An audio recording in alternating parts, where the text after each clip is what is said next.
Are you looking for the best Garmin watches? In this video we will look at some of the 8 best watches on the market.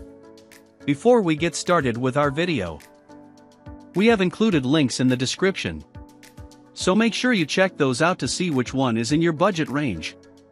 Starting at number 1. Garmin Forerunner 265/265S. Garmin has many running watches, and a lot of them are great.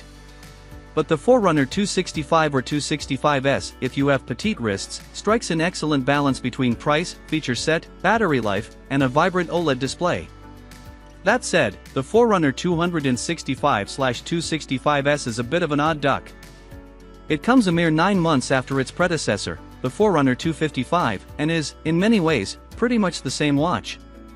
The main difference is the 265 has an OLED display compared to the 255's memory and pixel screen. Usually, that means worse battery life, but in this case, we got about a week on a single charge with the always-on display enabled. Without it, you can get up to 15 days. Given that OLED is easier to read and just, well, looks nicer, that gives the 265 lineup an edge over the 255. The 265 also has dual-frequency GPS, also known as multiband.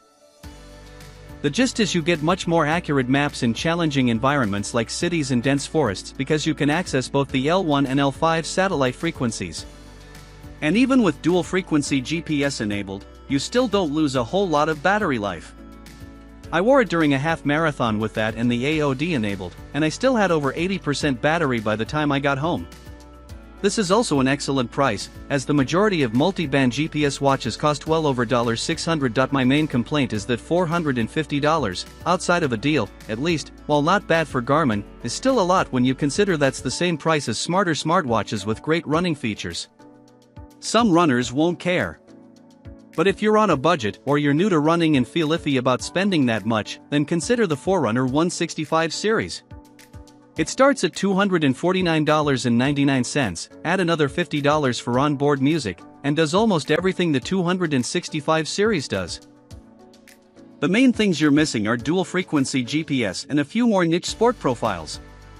But if you're mostly sticking to running, gym equipment, cycling, swimming, and hiking, you're covered. At number 2. Garmin Forerunner 165 Music. The Garmin Forerunner 165 Music gets you in-depth training metrics but leaves out some of the more advanced features in exchange for a more palatable price. Neither has all of Garmin's training features, but it's got what you'll need to run anything from a 5K to a full marathon.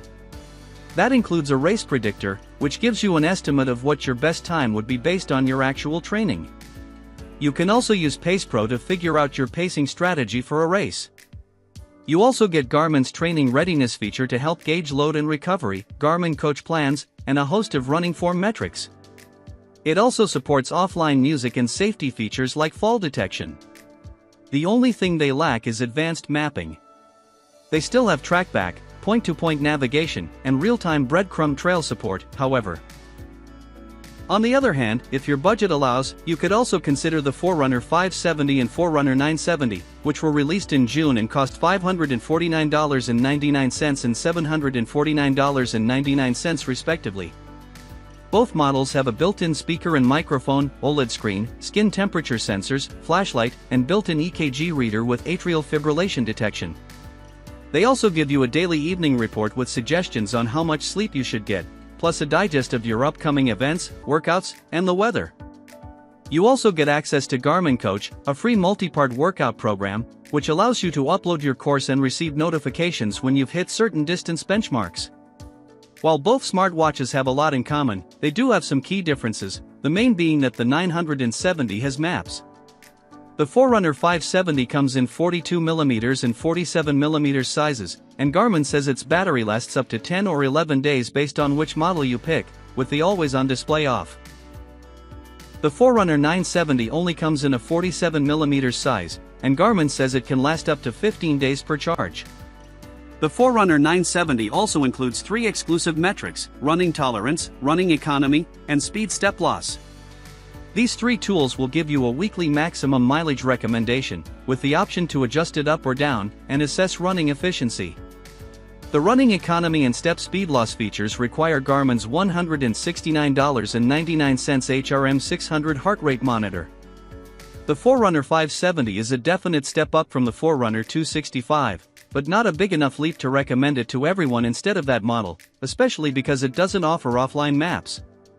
The Forerunner 970 may be overkill for all but the most avid runners, but it's good to see Garmin continually adding new features to the top of its line. At number 3. Garmin Epix Pro Sapphire Edition, 42mm. The Epix Pro will get you most fitness features that Garmin has to offer. You have topographical maps, turn-by-turn navigation, and more training metrics than even a seasoned triathlete would know what to do with. The Pro is more size-inclusive than the standard 2nd-gen Epix, which only comes in 47mm. You can get the Pro in that size, too, but it also comes in 42mm and 51mm. This was a major complaint I had with the 2nd-gen Epix, and you love to see companies actually take this sort of thing seriously. The best part is that the Pro models start at the same price as the regular Epix did. You'll have to pay $100 extra for materials like titanium and sapphire crystal, but that's also true of the standard Epix. At number 4. Garmin Fenix 7S Pro. If you're set on the most battery life possible, I recommend the Fenix 7 Pro over the standard 7 for a few reasons. Its MIP display is slightly brighter, all sizes have the flashlight, and, like the Epix Pro, it has an updated sensor array. I also recommend it over the MIP versions of the Fenix 8 because it comes in more sizes, and costs around $300 less. Especially since the Fenix 8's smart features are a bit half-baked. At number 5. Garmin Vivomove Sport. What I love most about the Vivomove Sport is that it doesn't look like what most people expect from a Garmin. It's a hybrid smartwatch, which means it looks like a regular watch but can track fitness and deliver notifications. Garmin's hybrids are also unique in that they all use an OLED display that stays hidden until you need it. This is best suited for a casually active person who wants style and value in a lightweight package. Think wellness, more so than fitness. It gets you continuous heart rate monitoring and blood oxygen level monitoring, and can even provide abnormal heart rate alerts. You also get access to more in-depth metrics like respiration rate, fitness age, stress, and body battery, which is Garmin's tool for visualizing how well rested you are. For smart features, you get all the basics, like notifications, alarms, and timers. The Sport isn't quite as full-featured as some other Garmin watches you'll find on this list. For instance, you're giving up built-in GPS in favor of tethered GPS through your phone. There are no contactless payments, nor is there a microphone or speaker for taking calls on the wrist. But this is a budget pick, and you get a lot, considering this is an entry-level gadget that could pass for a swatch at a glance. I don't love that the battery life is short for a hybrid, at around 3 to 4 days. Even so, that's still much better than what you'll get on an Apple Watch or Wear OS 4 watch. If you're willing to spend about $100 more, the $269.99 Vivomove Trend has more chic materials, gets you more screen real estate, and wireless Qi charging. Otherwise, this is a great lifestyle wearable that can serve as a classier alternative to your typical fitness band. At number 6. Garmin Lily 2.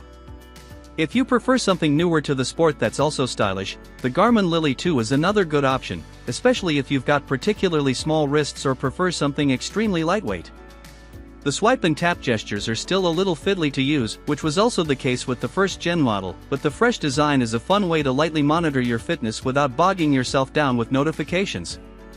Garmin also offers the Lily 2 Active, which adds a physical button, GPS, and support for more sports tracking for a starting price of $299.99.